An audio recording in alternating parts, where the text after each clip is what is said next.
All right, well, I may as well get started. Welcome, everyone, and thank you for joining us today for Webinar 5, Risk Assessment and Implementing Floodplain Management. My name is Emily Amon, and I'm the Water Programs Lead for Green Communities Canada, joining you today from the traditional territories of the Hul'qumi'num and Senkotan-speaking peoples. This webinar is the fifth and final in the series of 5 weekly webinars we've been producing to share information about the floodplain mapping project that took place with the Chippewas of the Thames First Nation along Deshkan-Zibi, also known as the Thames or Antler River. This is the final webinar, and so we'll miss seeing you each week, but we appreciate all of those who have come out over the past few weeks over their line shore just after. Please note we'll be keeping everyone's mic muted during the presentation today so that we can cut out any background noise that might make it hard for us to hear the speaker. We're also recording the webinar today so that it can be shared and viewed by those who couldn't attend at this time today.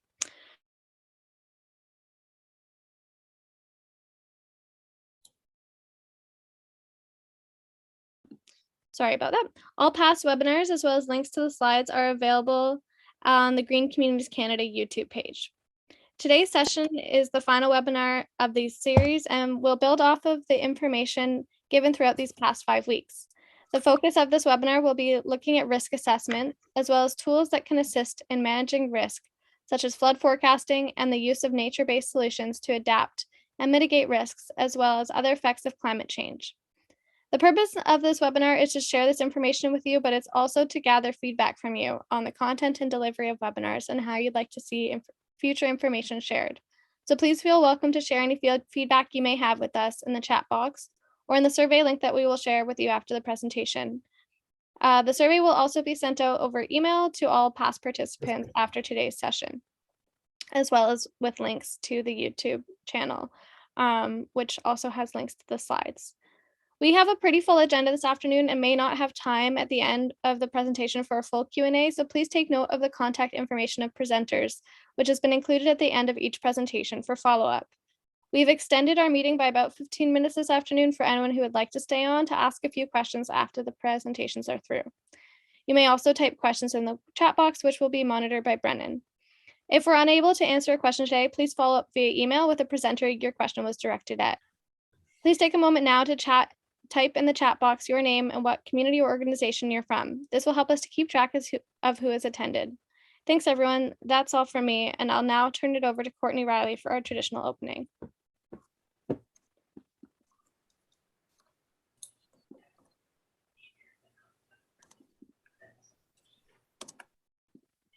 Apojo, Preparedness Chicago's Nipkibanasi Dodam. Deshkan-Zibi Don Jiba, or Jibainish Nabe Queen Dow, Courtney Riley Shagna, she knows when.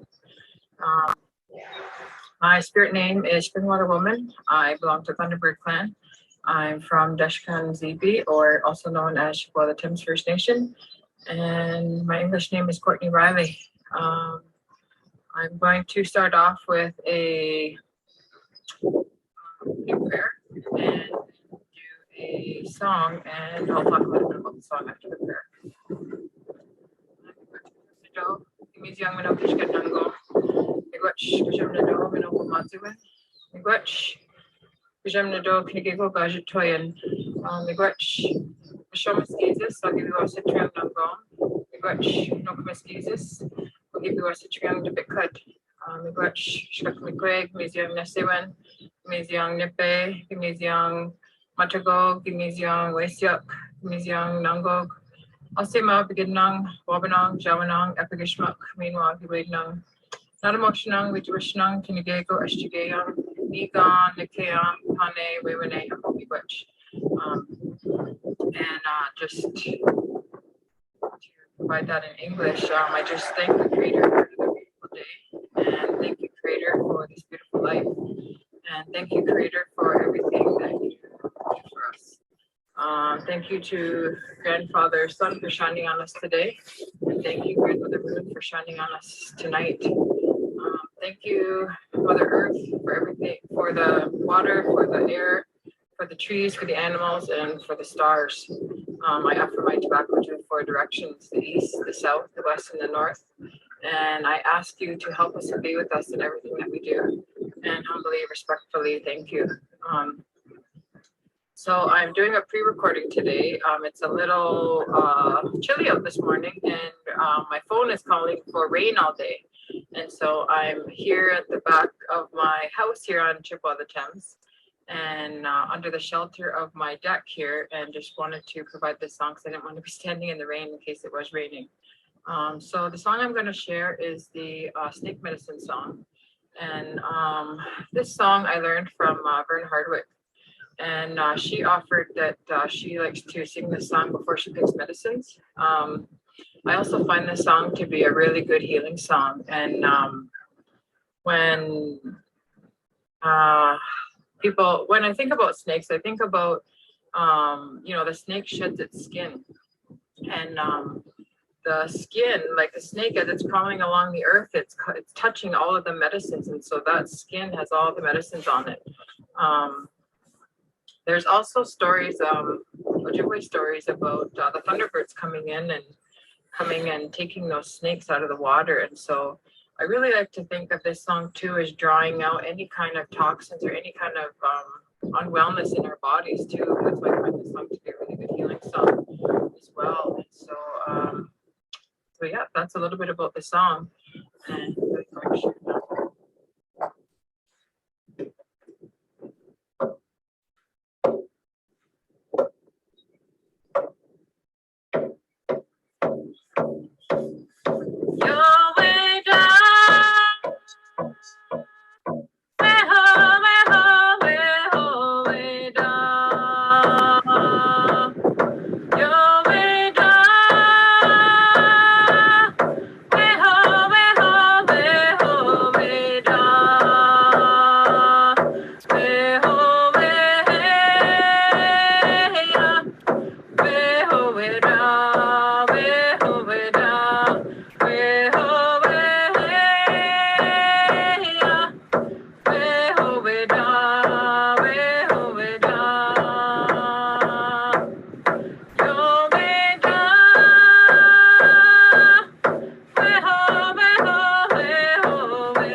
Gitchi Miigwech, Courtney, for another fantastic opening. I have personally loved hearing a new song that is related to the conversations that we are having. Such a great way to demonstrate how embedded our connection with Mother Earth is and to demonstrate it in such a memorable way. Anin Bojo, Minugijika, Carrie Ann Charles, Dishnakaz, Ashunyan Dunjipa, Mayengan Dodam, Anishna Bekwe, and Dow. Hello, my name is Carrie Ann. I'm from Georgina Island First Nation, also known as Shining Waters or Lake Simcoe. I'm of the Wolf Clan and I am a proud Anishinaabe woman. I'm the Environment Partnership Coordinator for Cambium Indigenous Professional Services and have been your moderator for this series. Bean welcome. As mentioned by Emily, we have yet another full agenda today, and this is the final of 5 webinars that have been developed through our project, Floodplain Mapping and Integrated Watershed Management with the Chippewas of the Thames First Nation, a shared watershed with a shared responsibility and an educational journey. This project has been funded by Crown Indigenous Relations and Northern Affairs Canada through their ADAPT program. Hopefully you have been joining us over the past few weeks, but if you have not, and this is your first time, we have had the privilege of working with all 4 communities that are situated within the Lower Thames watershed along the Thames River, or Deshkanzibi as it is known to the Chippewas of the Thames First Nation, the lead community for this project. The other communities include Oneida of the Thames First Nation, Munsee Delaware Nation, and Delaware Nation of Moravian Town. There have also been many other awesome project partners as represented on the top of the slide deck, in which you can learn more about on the registration page, as well as other participants such as the City of London and the Upper Thames River Conservation Authority, who have shared knowledge as well as have committed to continuing to work together to protect and preserve that in which sustains us all. This is a phased project, and phase 2 is the project that we have been sharing with you throughout this series. We believe that this project is a great example of Albert Marshall's two-eyed seeing and Willie Ermine's ethical space concepts being actioned. These sessions have all been packed with information we have learned about on a high level, the processes involved in floodplain mapping, from the hydrology to warning, as well as how we as community members can contribute. We have also had opportunities to hear from community members about the Indigenous perspectives of water, including the connections that form the foundations of our very existence. These webinars have been geared primarily for the Indigenous communities, as well as those non-Indigenous folks that are undertaking this type of work or any environmental initiative. As mentioned, this final session will build off the information given throughout these past 4 weeks. The focus of this webinar will be looking at the risk assessments as well as tools that can assist in managing risk, such as flood forecasting and the use of nature-based solutions to adapt and mitigate risks, as well as other effects of climate change. On that note, there may not be a lot of time for questions, so we ask that you please type your questions in the chat box. And if we do not get to them today, we suggest that you email one of our team directly, and those emails have been put in the chat box. The team was able to answer all of the questions throughout the sessions last week, so there are no questions to post this afternoon. Lastly, I want to acknowledge that yesterday was World Water Day, and to reiterate the importance of protecting and preserving Nabi, as these are the lifelines of Mother Earth. Next slide. If you have had an opportunity to join us over the previous webinars, this will be a familiar face as I call upon Mark Peacock to start off this final session. Over to you, Mark. Thank you very much. Is on risk assessments. The whole idea here is to give some idea of the elements of a risk assessment and how that needs to be used by a First Nation, and how the input from the Chippewas of the Thames and other First Nations meant that we took a slightly different view of the way we went.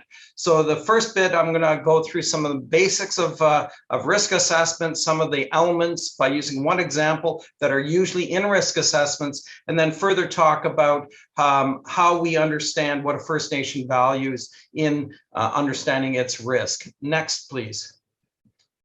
So what is risk? It's exposure of something that you value to danger or harm.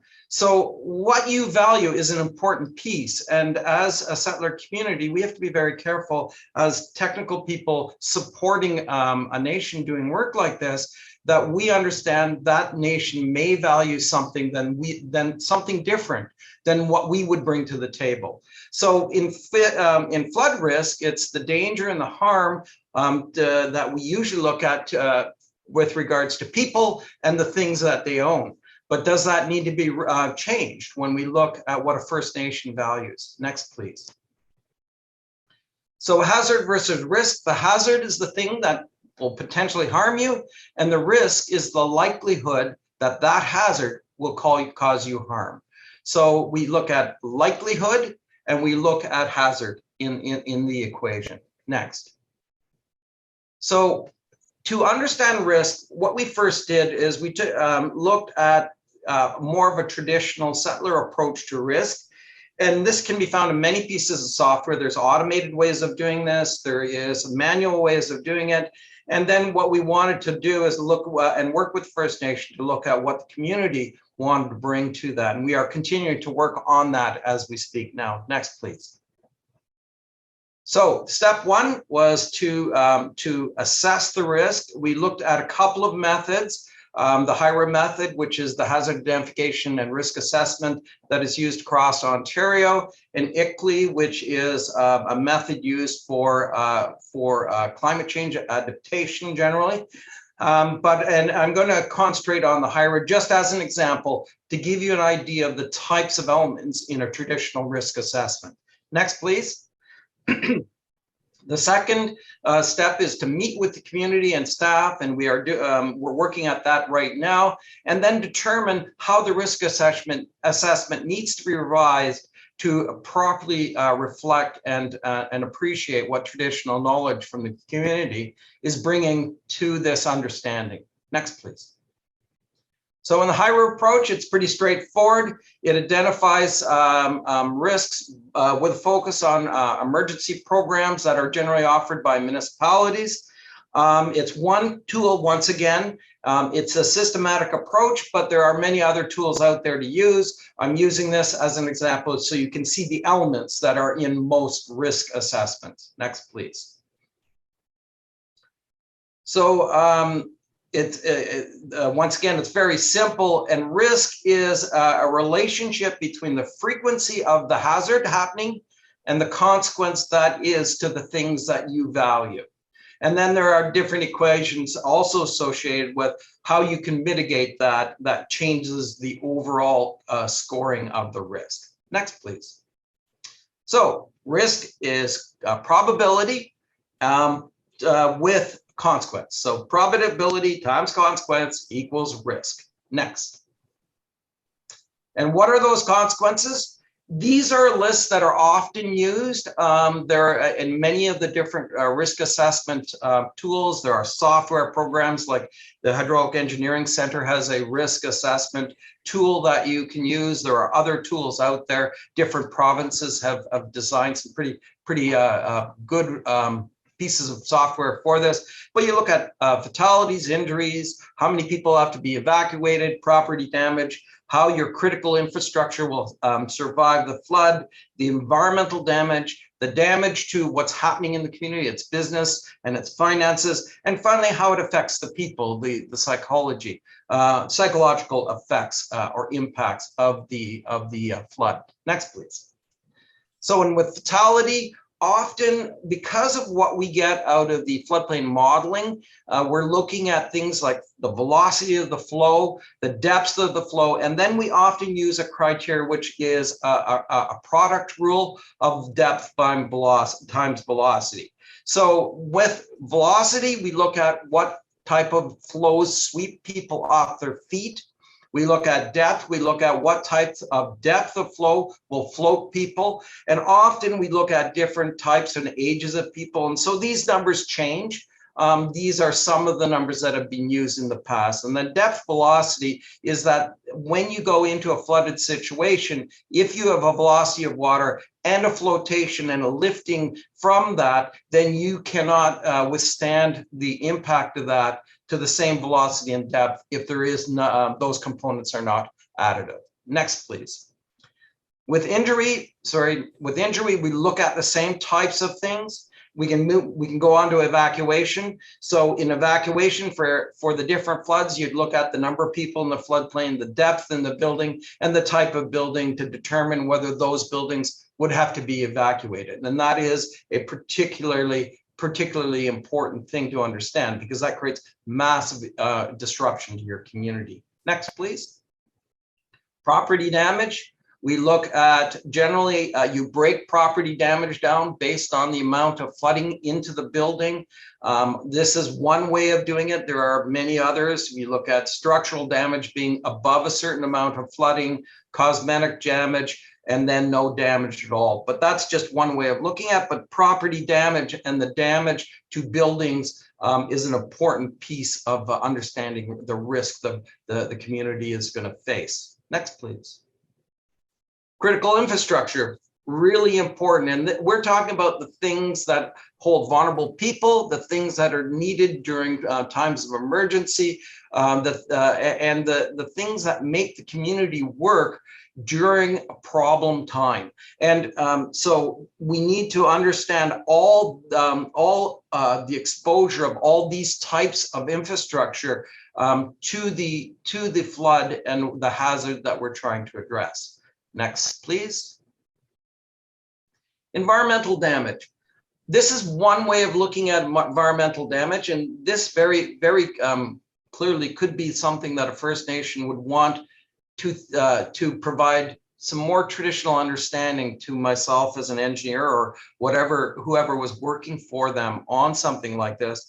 Often environmental damage is talked about in terms of cleanup, but this may not be something that really resonates with the community. They may want the consultant or whoever to look at environmental damage because of flooding in a different way.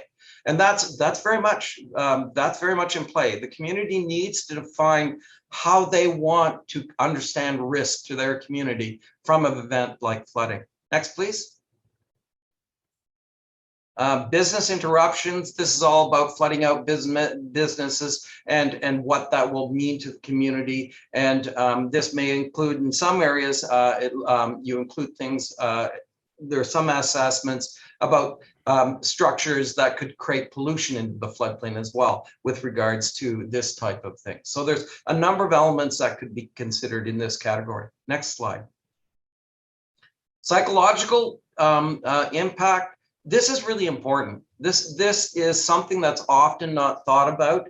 I have been involved with flooding for many years, and I remember many times people telling me when we've evacuated communities that the impact on the elderly being moved is way more than just having to go somewhere. And really, it's important that we understand these impacts, because this really does have effect on a community. And so often a little bit harder to understand because there is not the same types of numbers when we look at psychological impacts in the risk equations, but really important thing. Next slide. So then the next question is, what is the community value? What is the thing that is at risk in your First Nation that you really, it may be a sacred site. It might be something that as settler people, we just don't understand the way that traditional knowledge and the community understands. And this is the important thing, that this piece gets right. The other stuff is pretty straightforward in many of the different methods, but in a First Nations community, this community impact is something that really needs to be looked at. Next slide. So then you can look at both moderating, which is decreasing the risks, and increasing the risk. So is the human population getting older and therefore the risk is increasing? Are the hazards increasing over time?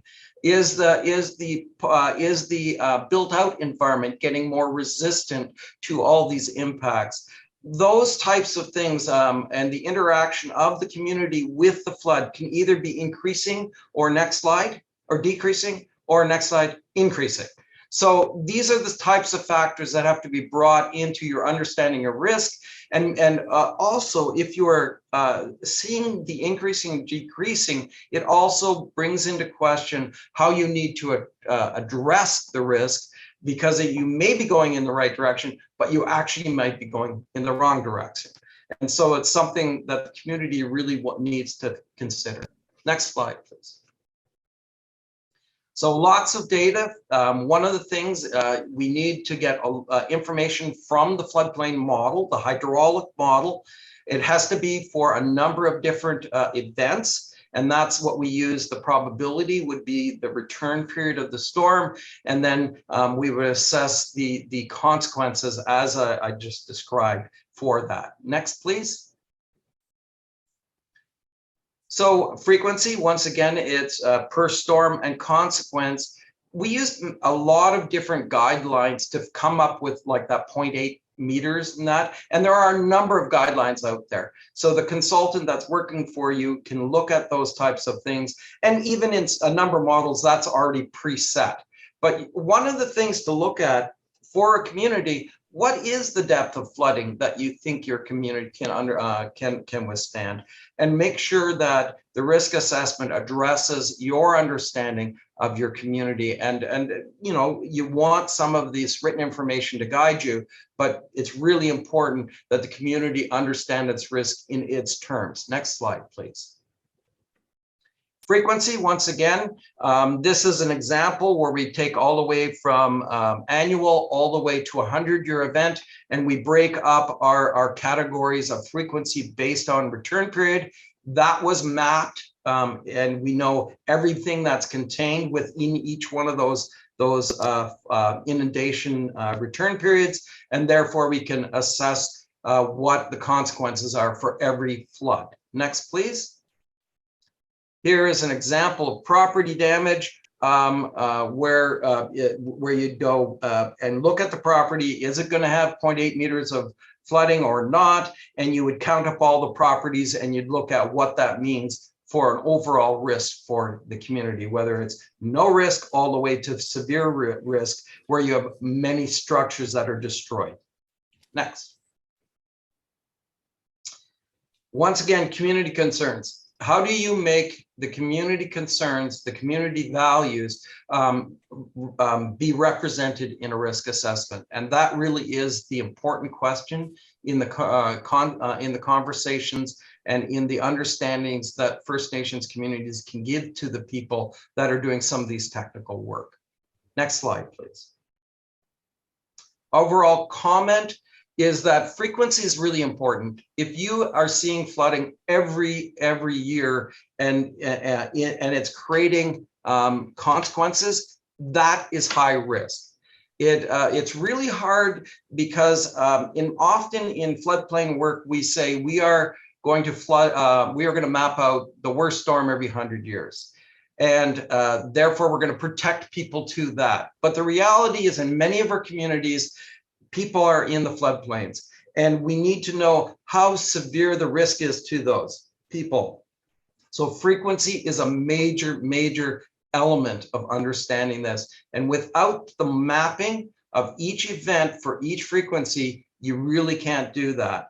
And I can't stress enough the importance of talking to the community and making sure that the needs of the community are in the risk or assessment process. Next slide, please.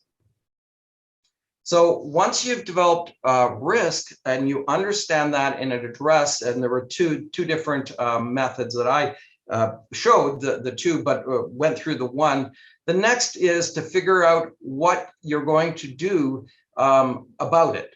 Once you've incorporated the community input, you're going to have to figure out what you're going to do about it. Next slide. And that's what the other presentations today will talk about. Thank you very much. Once again, thank you, Mark, for yet another high-level yet informative overview to give us an idea of the process in completing this work and the importance of ensuring that not only the Indigenous perspective is being captured and incorporated, but the community perspective as a whole is also taken into account, and meaningfully so. We will now turn it over to a community member to reiterate this information. And so I welcome back Rochelle Smith from the Chippewas of the Thames.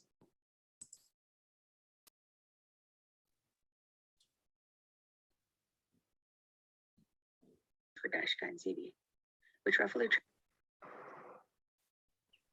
Hi, this video is about floodplain risks and opportunities for -ZB, which roughly translates to Antler River in Ojibwe. Most of you may know it as the Thames River. Climate change presents risks and opportunities for adaptation and resiliency, locally, regionally, nationally, and globally.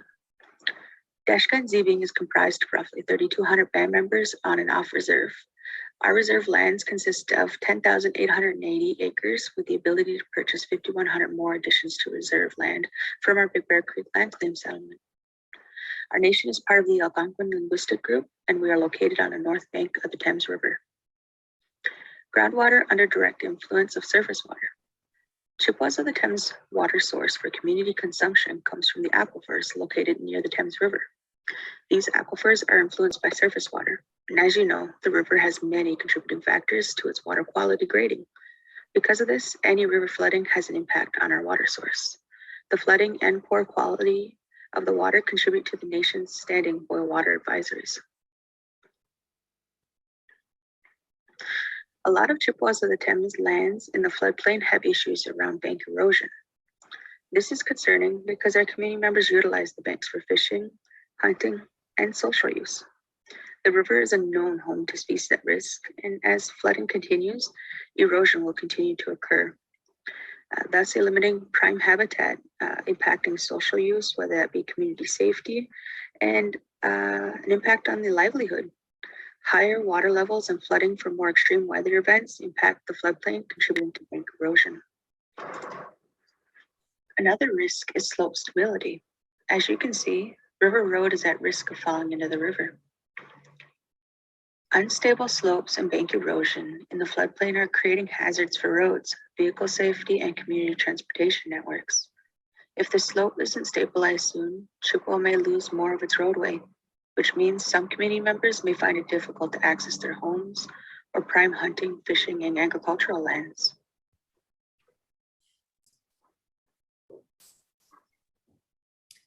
Miigwech, Rochelle, for that insight and reiterating the fact that there is a lot that needs to be considered from the individual community perspective and even from a community member perspective that needs to be taken into account. Up next, we have Crystal Ann from the Canadian Environmental Law Association to speak with us about flood risk management and community resilience and give a couple of examples of policy approaches and tools. Over to you, Crystal.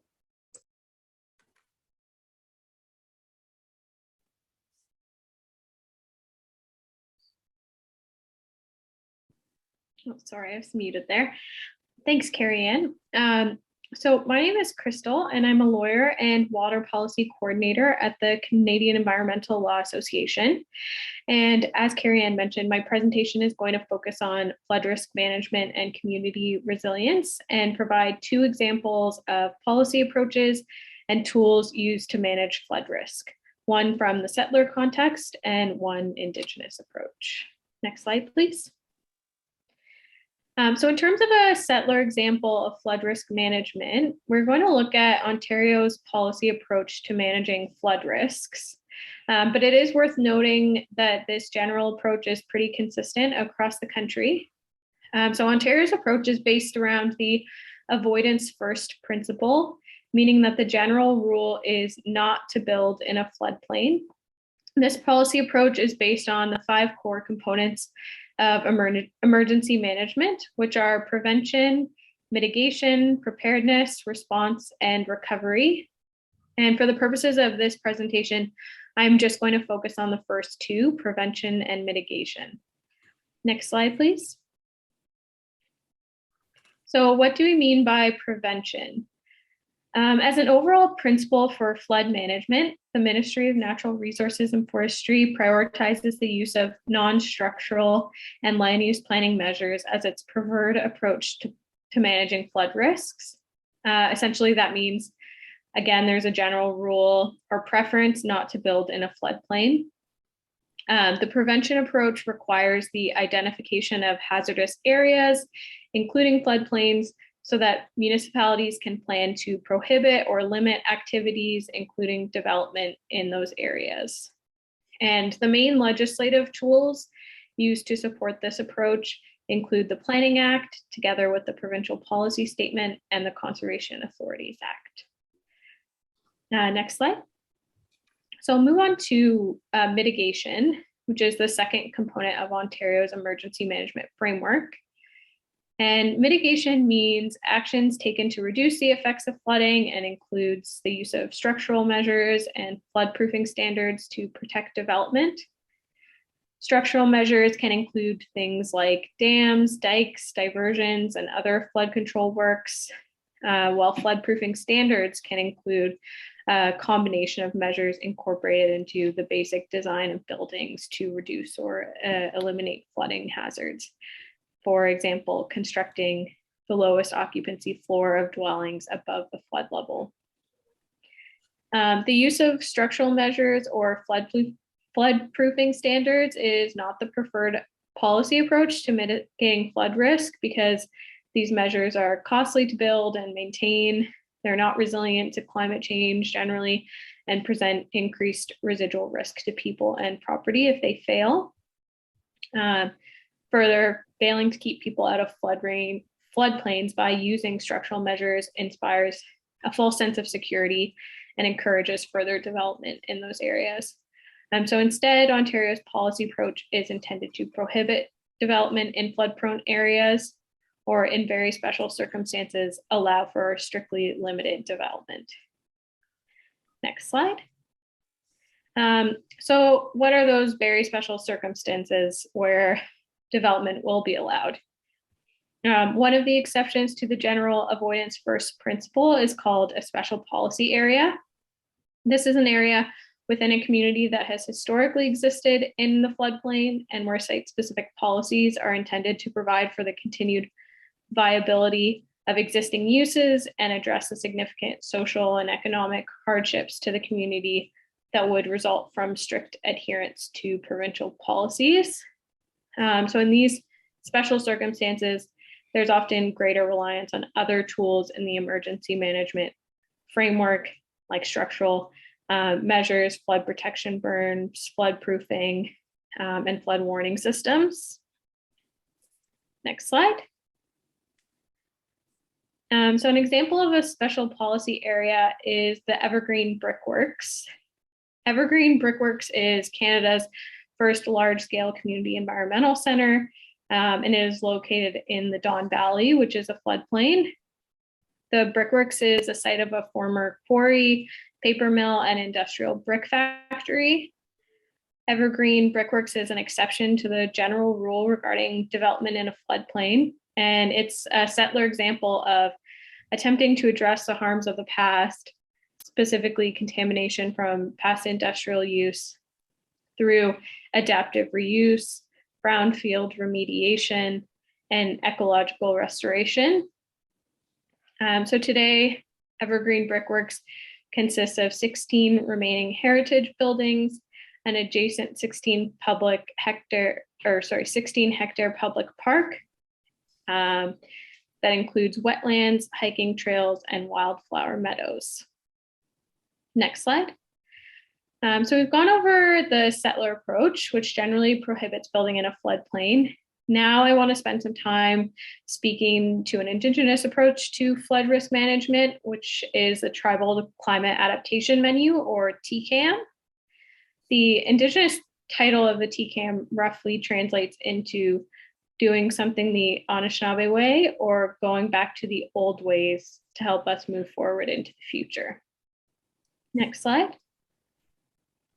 The TCAM was developed by a diverse group of collaborators representing tribal, academic, intertribal, and government entities in Minnesota, Wisconsin, and Michigan. And the TCAM provides a framework to integrate Indigenous and traditional knowledge, culture, language, and history into the climate adaptation planning process. It is an extensive collection of climate change adaptation actions for natural resource management, organized into tiers of general and more specific ideas. So while the first version of TCAM was created based on Ojibwe and Menominee perspectives, languages, and concepts, it was intentionally designed to be adaptable to other Indigenous communities, allowing for incorporation of their language, knowledge, and culture. So it really is a menu, which means it provides options that can be used by different communities. It by no means mandates that all options have to be used if they would not be appropriate in a given circumstance.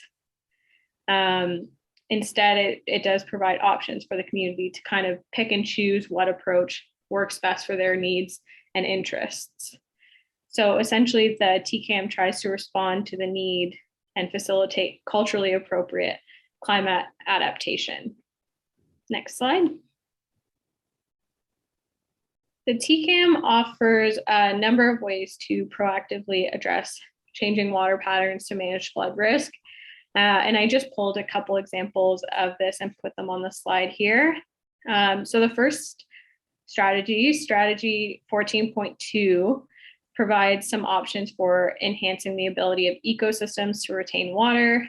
And some of the suggested tactics for doing so include thinning forests around wetlands to reduce interception and maintain water levels, or restoring previously drained wetlands and mimicking beaver dams to increase water storage on the landscape. Another strategy 14.3, speaks to adjusting systems to cope with increased water availability and high water levels by means of proactive planning.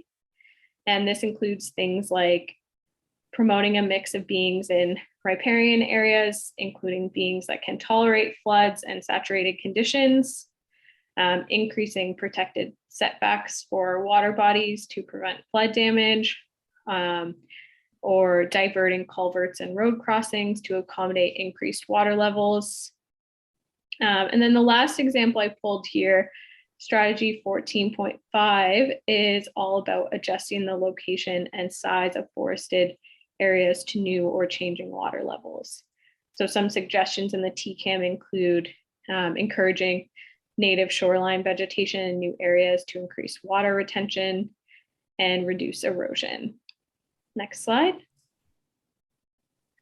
So there are also TCAM workshops that are offered to assist communities in adapting the TCAM to meet their needs.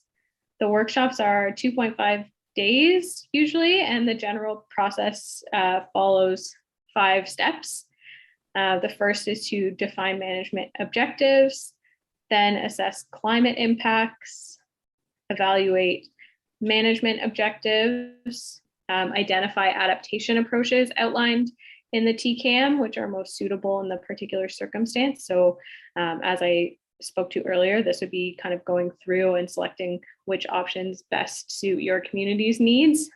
And then finally, monitoring and evaluating the effectiveness of those approaches. Next slide. Yeah, so that's all for my presentation. If you have any questions, I do encourage you to contact me at the email that's up on this slide. Thanks so much, Crystal, for that great overview of some great tools and examples that can be accessed to complement this work. Up next, we have Brennan Vogel from the Chippewas of the Thames First Nation and Emily Ammon from Green Communities Canada to overview and talk about nature-based solutions that have multiple co-benefits and can be individually pursued. So being again, Brennan and Emily. Miigwech, thank you. Good to be with everyone this afternoon. I hope everyone is doing well. So in this presentation, we're going to do a little bit of a big picture to the ground level, look at how nature-based solutions at the community scale can effectively support resiliency to climate change impacts. And as you can see from our first slide here, if we were to generalize what's happening to our national climate as well as internationally, we are seeing warmer, wetter, and stormier weather conditions leading to a host of different climate change impacts across the country. Certainly the Western Canadian Arctic has experienced some of the most dramatic climate change, not only in Canada, but internationally, averaging above 3 degrees warmer in recent years than it did just 50 years prior. Next slide, please. And so when we're looking at moving from large-scale projections and scenarios around the impacts of climate change, we can see historical evidence of the climate changing, and we understand that the future warming of the Earth is directly correlated to our efforts to mitigate greenhouse gases, but some level of climate change is already baked in due to the lag times and inertia of the climate system, where greenhouse gases do remain aloft for hundreds to thousands of years. And so as we move forward, adaptation avoiding harm and seeking out opportunities for resiliency is very important, as there will be more storms and floods as we're seeing, and this is going to have a different geographic impact, particularly for Indigenous peoples across the country, depending on the level of risk and vulnerability, as we've been hearing about throughout the webinar series. Generally speaking, Indigenous communities do have a higher vulnerability, risk, and exposure to climate change risks, particularly for flooding, as well as for other types of disasters, for example, wildfires, as we saw in British Columbia last summer. And so it is very important, if not critical at this time, that we think about how we co-design and have decision-oriented research such as this project to promote better knowledge mobilization in service of being prepared and building capacity for adaptation at that ground level, particularly in Indigenous communities. Next slide. This is to Emily. So there's many things that we can do on the landscape to improve water retention and to steward the land and avoid flooding. This slide is just, it's a pretty classic image that's used to show runoff and the way that the water cycle works when we're in a natural environment. So that's the before. So precipitation gets intercepted by forestry and is retained in the landscape and can be infiltrated back down to the water table. And there's very little surface runoff in a natural environment. However, through urbanization, we have replaced our porous surfaces with hard surfaces, which create quite a bit of surface runoff and which can lead to increased risk of flood.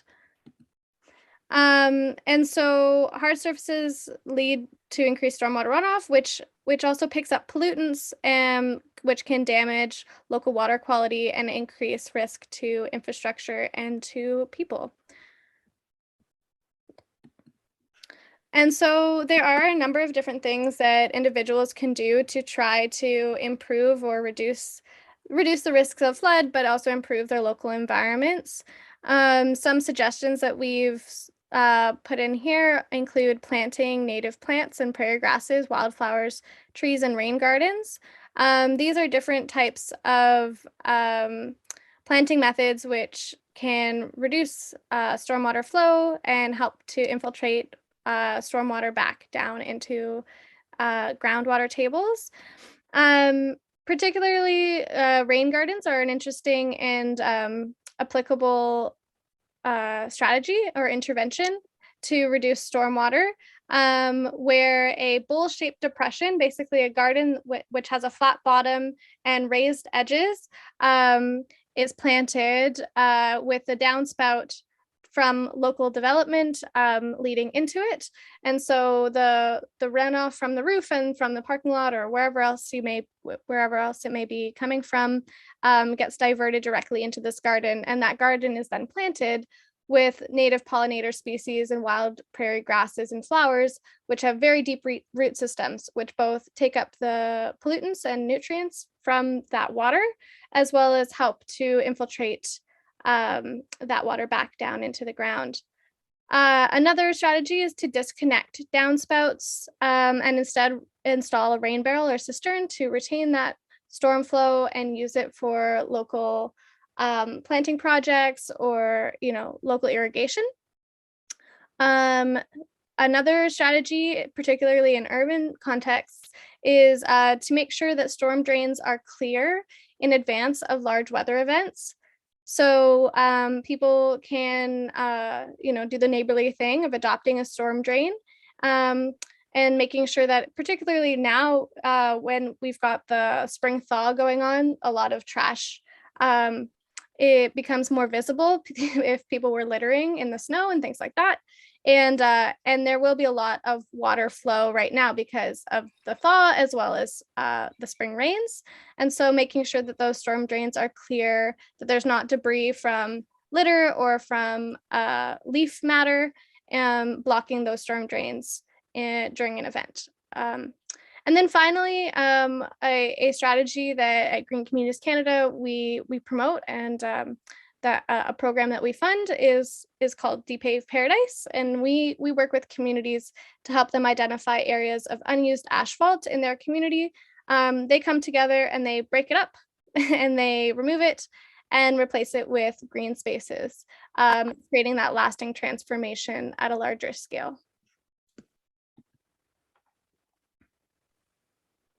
Okay, so those are some great interventions and ideas for managing stormwater at the community scale. And this is some examples of partnership projects between Lower Thames Conservation Authority and Moravian Town First Nation, which is located downstream on the Dashkan-Zibi Thames River floodplain.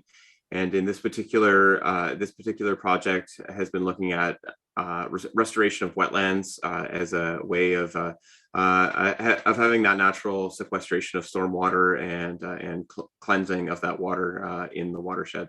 Next slide. Other activities at Moravian Town include things like tree planting in the wellhead area as again a way of better managing and having natural biofiltration of waters that the community depends on in that context. Over 10,000 trees have been planted, and then of course supporting biodiversity. And through a holistic approach to thinking about land management is important at Delaware as it is in our other partner communities on this project. So there's a few examples of good things happening at Moravian Town, and there's other examples as well. Chippewas of the Thames has partnered locally with alternative land use services, for example, to do riparian zone restoration to deal with some of those issues that were highlighted in the video from Rochelle around bank erosion and ensuring good ecological buffering capacity of the banks, as well as promoting their sustainability through better vegetation management. Next slide. And so we'll just conclude, I guess, with a few safety tips for folks on the call who are involved in floodplain management, particularly in Indigenous communities. Of course, dealing with the root of the problem through better nature-based solutions and adaptation and more resilient ecosystems is very important. But also is collaboration with conservation authorities, as we've been working on through this project. And this is very important, as the conservation authorities are Ontario's designated flood warning, forecasting, and response preparedness is something that they also deal with. So we've been building better communication ties on the project to share community flood warnings and updates. Of course, part of flood response is being prepared at your household community level by having what you need in place. This includes water, non-perishable foods, medications, and so on. Some basic precautions around not getting too close to the river, as tragedies, as we've seen here in Ontario this spring, can occur unexpectedly. So it's very important to keep children and pets away from flooded ditches and river areas to avoid those types of tragic circumstances like we saw in the headwaters of the Thames earlier this spring. Checking in on those who are vulnerable and disabled in the community is also very important, and at your property level, ensuring that your infrastructure related to keeping your basements dry through sump pumps and backwater valves, as well as other flood prevention measures, are operable and functioning is a key part of flood preparedness and resiliency. Next slide. So we just wanted to drop a few resources here. Green Communities Canada offers some self-directed courses online, including the Rain Garden Masterclass, which teaches people how to build and design their very own rain garden, residential rain gardens. We also have a self-directed course called Rain as a Resource, which is completely free, which teaches people how to advocate for more sustainable stormwater management, as well as identify different ways of slowing down, soaking up, and keeping rainwater clean. And finally, the Depave Paradise program is a flagship program for us, which I previously described, in which we work with communities to break up asphalt and replace it with native planted green spaces. Thank you. Thank you very much, Miigwech. And if there are questions, our emails are available here and we'll pop them in the chat as well. Thanks. Miigwech, Brennan and Emily, great information, which really starts to reflect the Indigenous perspectives in regards to recognizing and utilizing the natural environment as it has been meant to be utilized, and how we as individuals can participate in adapting, mitigating, and being prepared for events caused by climate change, such as flooding. Our final presentation will be given by another familiar face, and he will give us an overview of some of the tools that help us to manage that risk. So over to you, Jason. Thank you very much. Yes, I actually have two brief presentations to finish up this section. We are running a little bit late, so hopefully everybody can hang around for the next 10 minutes or so to finish up with me. I'm going to start with a presentation on flood forecasting and warning as a tool of risk management. Next slide, please. So, in many communities, development already exists in the flood-prone areas, and the floodplain mapping that we're talking about in these sessions helps show where these areas are located, and even may show the level of risk. Flood forecasting is often seen as the best way to mitigate the risk. By warning people in advance of potential flooding, people can take action to limit the damages to their property and reduce their personal risk. Next, please. So I'm going to start with talking about the responsibilities of various levels of government during a potential flood. So next, please. So starting with the federal government in Canada, they're largely responsible for weather forecasting and releasing weather-related warnings. They also partner in the required monitoring networks, including weather networks and stream gauging networks. And these are largely done through Environment and Climate Change Canada and its various branches. The federal government will also provide an additional emergency response support when it's requested by the province. Next slide. So now provincial responsibilities, and these can vary, depending on the province, but generally speaking, every province is going to maintain some level of a provincial level flood forecasting and warning system. And they're going to partner with the federal government in the monitoring network. They may operate some flood control infrastructure, and like the federal government, they're going to provide additional emergency response support when it's requested by lower level of government, a municipality or community. Next slide. So moving down to the community, how they deal with the flood can also vary depending on the province they're in and their capabilities. But generally, they're responsible for the flooding and emergency response levels. Based on what the information they have and their resources are available. So there shouldn't be an expectation that a small rural municipality is going to be able to respond the same way that a large city can. And the kind of things that a community or municipality typically takes care of is providing information directly to people affected by flooding, traffic control, fire, looting prevention, rescuing people, evacuations, providing medical assistance, providing social services to help those affected. And then depending on your own province, there could be flood forecasting warning. We'll be down there as quick as we can. I probably I don't know that it'll be 2 hours or something like that. Art, could you please put mute? Thank you. Flood forecasting, they depending on the province and the capabilities, they may also have some limited flood forecasting capabilities or infrastructure that they operate. So next slide. And then finally, personal responsibilities. Everybody has certain responsibilities. The first is to know the risks and know what to do in the event of a flood emergency. Don't interfere with drainage. Don't fill in local drainage ditches in your area. Discussed earlier about cleaning leaves around catch basins. Also remove important objects from the flood prone areas when there's a warning about flooding. Don't leave it to get damaged. And inform responsible administrative staff in your community about your potential concerns, perhaps your own personal risks or risks related to your property. Next slide. Now, I'm going to briefly talk about conservation authorities because, in Ontario, they're kind of unique and it's due to the fact that it's just so many people in flood-prone areas due to the the long history of development in Ontario.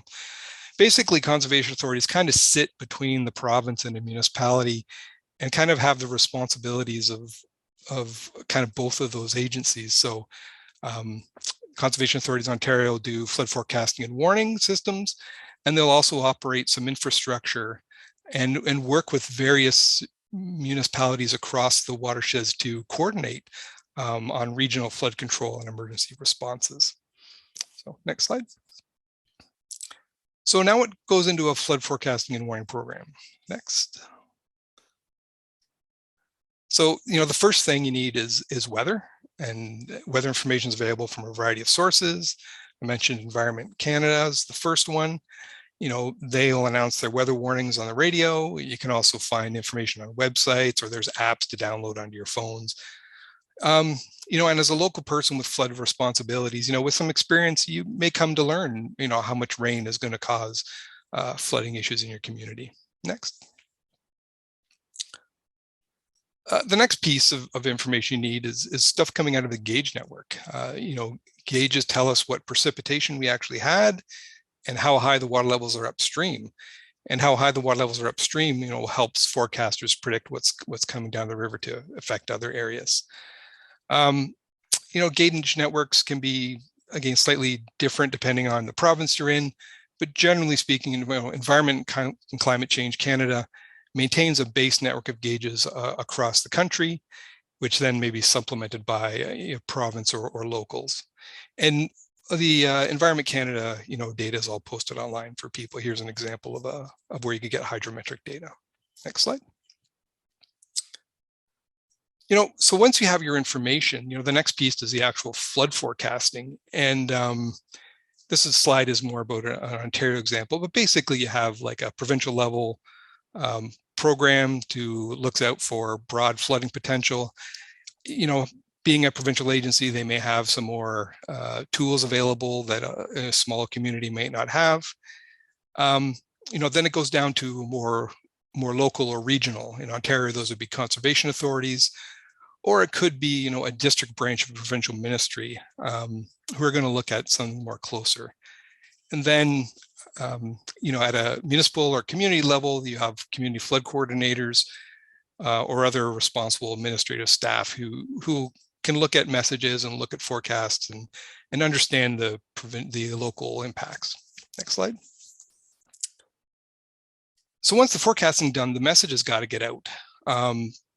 And so there tends to be standard messages. In Ontario, there was an attempt to coordinate the naming of messages to match what the weather forecasters are using.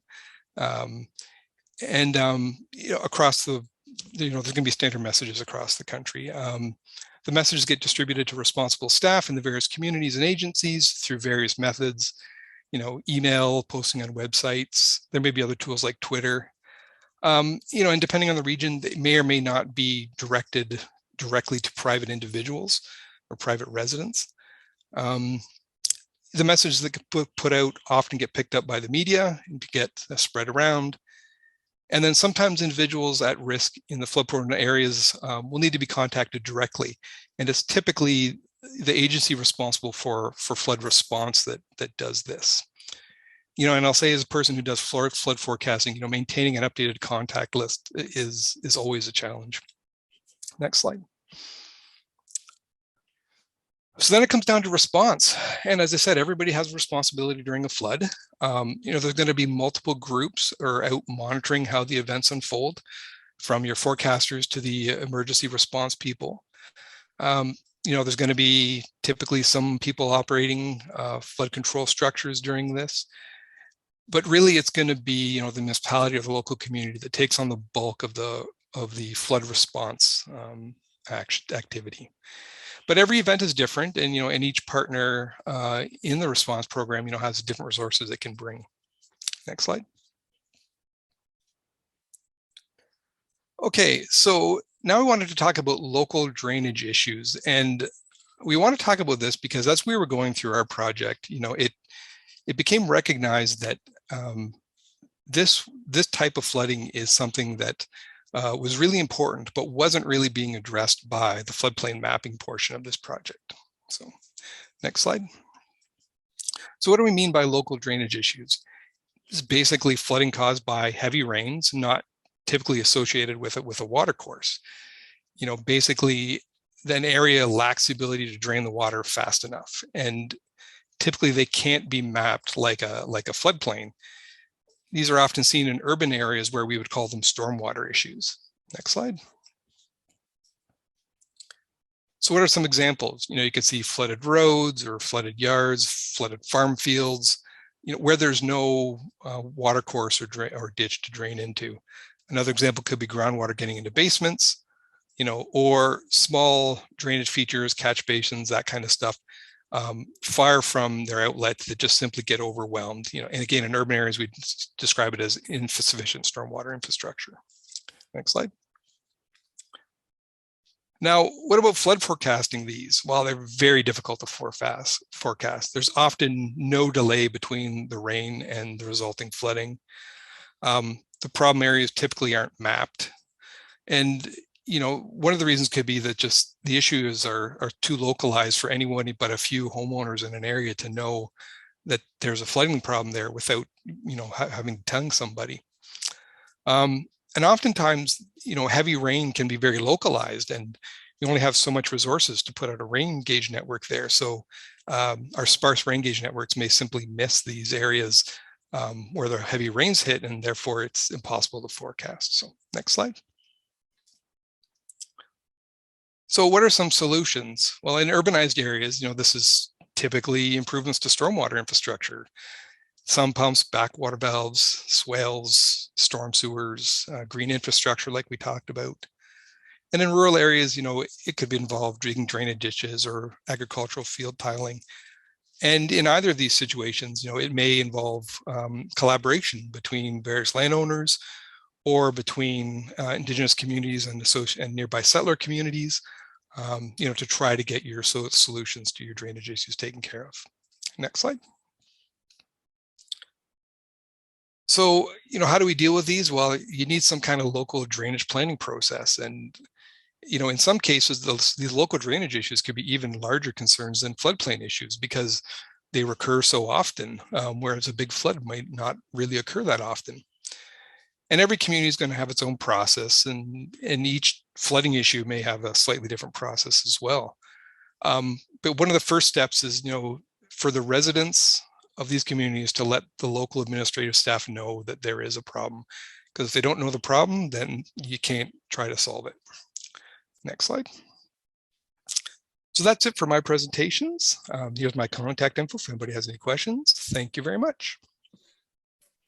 Thanks once again, Jason, for all that great information that you shared with us, not just today, but throughout this series. With that, once again, we have reached our time, and being that this is the final session of the series, any unanswered questions, we ask you to email any of the team whose information has been given throughout the session. We will be emailing all registrants links to the recordings as well as the PDFs of the slide decks. The recordings to the webinars 1 through 4 can be found on the Green Communities YouTube page at the following links, and they will be posted in the chat as well as the Cambium Indigenous Professional Services website, which the link will be posted as well. These sessions have all been full of information that we hope for the Indigenous participants has given you understanding into the important process, and for our non-Indigenous participants, some context and insight of our perspectives and the importance of meaningfully including those perspectives into the work on all aspects. Collectively, we hope that you will have all learned just a little in regards to the importance and benefits of ensuring that we are all building respectful reciprocal relationships and openly communicating and collaborating. On behalf of our team, I would like to say Gitchi Miigwech, a big thank you for attending, and we would really appreciate if you took a moment to fill in the quick online survey. A link will be provided in the chat box. Gitchi Miigwech again to all that attended and presented today, and for all those efforts put forth by our team. With that, we have Courtney Riley, who was unable to attend in person today, but has been able to send a recording to close us off in a good way. Bonjour.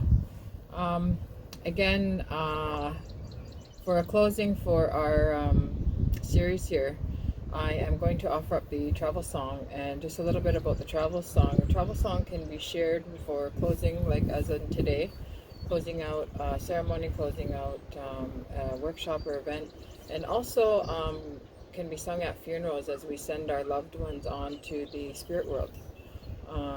So I send you safe travels wherever you're traveling today, and also safe travels throughout the rest of your life, through life.